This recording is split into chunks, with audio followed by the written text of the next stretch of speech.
Lori Wallach here with Rethink Trade. So before you rush out, worried about tariffs, and buy some big ticket items, a few things to know. First of all, we have no idea what President Trump is actually going to do about tariffs. During the campaign, he said across-the-board tariffs, which would mean tariffs on all goods from all countries.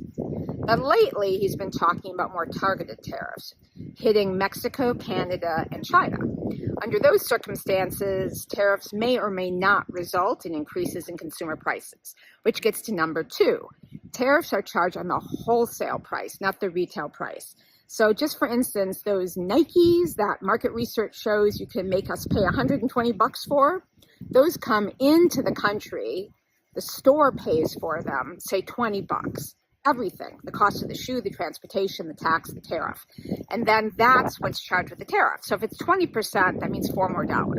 So the store typically just eats that in the profit. The cost is absorbed. And instead of charging $124, it's $120. We don't see that. The biggest study on what happened with Trump's China tariffs last time were that almost all of the cost increase was absorbed in profit. But that gets to number three. What happens depends on the companies, and a lot of companies like to use the excuse of tariffs to price gouge. They raise prices whether or not actually there is a tariff. So, you know, that story you always hear about washers and dryer prices going up because of tariffs, that's a false story. That is not about tariffs. Because number one, there were no tariffs on dryers, and in fact, the prices did go up on dryers. The companies were just price gouging. They were taking advantage of the news about tariffs and raising prices to get windfall profits. And with washing machines, it's not clear that that tariff, there was one on washing machines, had anything to do with the price increase because the prices of washing machines went up in Canada where there were no tariffs.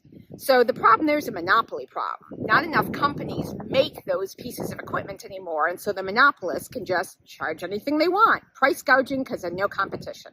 So for tariffs to work, we need the president to impose bans on price gouging if he's going to increase tariffs, to make sure that companies that are monopolists can't rip us off. If you want to hear more about this and other topics, please check out my podcast, Rethinking Trade with Lori Wallach. You can follow it at the link below, and also watch for more updates translating out the trade jargon into what it means for your life.